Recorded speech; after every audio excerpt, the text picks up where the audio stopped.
Hello there, it's Vicky Fraser here from Moxie Books, and today I'm talking about the back cover of your book because it's really difficult to write the back cover of your book. In fact, it's so difficult that I totally forgot to add a chapter about it in the first draft of my new book, which is just ridiculous. I mean, it's there now, it's fine, but that should give you a clue as to how I feel about writing the back cover of my books.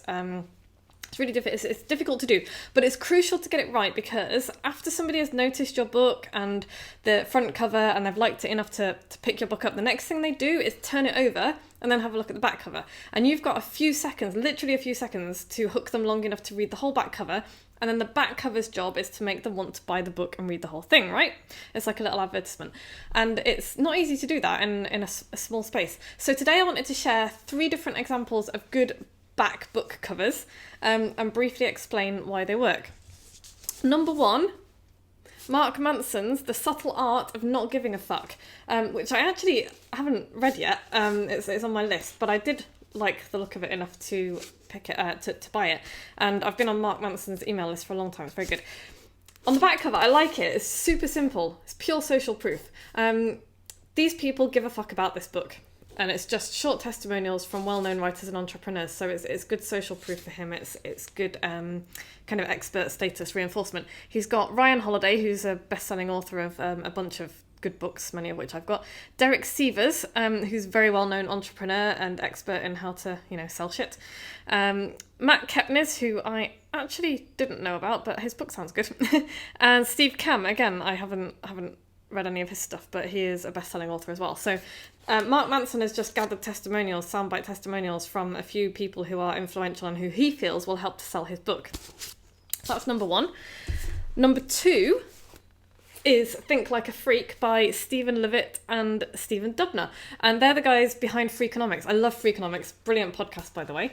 And they've done a combination of signposting and social proof. So if you look at the back of their book, you'll see that it starts off telling you exactly what you're going to get in the book and what the book will do for you. So in this freak how-to guide, the mavericks behind the Freakonomics phenomenon teach you their secrets, how to challenge conventional wisdom, unravel life's secret codes and think differently. That is, think like a freak. Levitt and Dubner see the world like no one else. Now you can too. So that's their promise. That's what you'll get out of the book. And then under there, they've just got a few more soundbite testimonials from high-profile, high-trust people that they feel will help to sell their book. So you've got somebody from the Sunday Express, somebody from the Times, somebody from Times Higher Education, someone from the Spectator and someone from the Observer. That's book reviews from newspapers. And that's the kind of thing that they want because these guys are psychologists, they're behavioural economists. And so that's the level of testimonial that they want. So that's number 2. The third one is The Chimp Paradox by Professor Stephen Peters.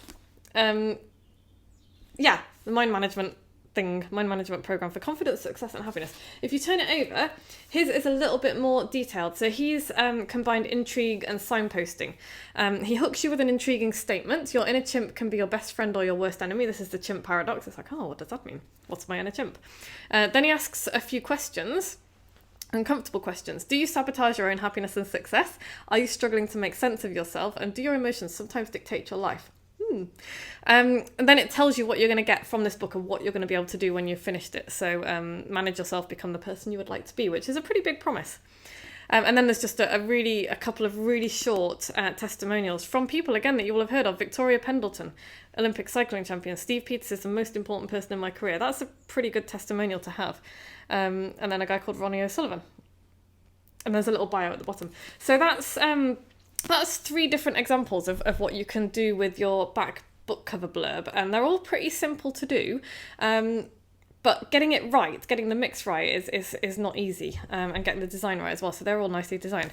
The way I did it, I did similar. I had 2 short testimonials and then I just explained what you're going to get in the book. So I've got a couple of testimonials there from people, from a couple of my lovely clients, and then I've explained what's going to happen in the book and what you're going to discover. And then I make the promise, pick it up, write the book that could transform your business. So that is today's short video on or 3 examples of how you could write the back cover blurb for your book and why it's so important to get it right. I talk a lot more detail about that in my book, How the Hell Do You Write a Book?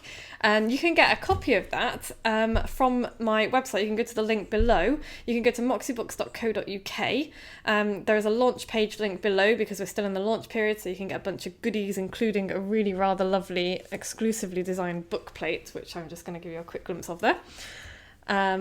Designed by Julia, who designs my book covers.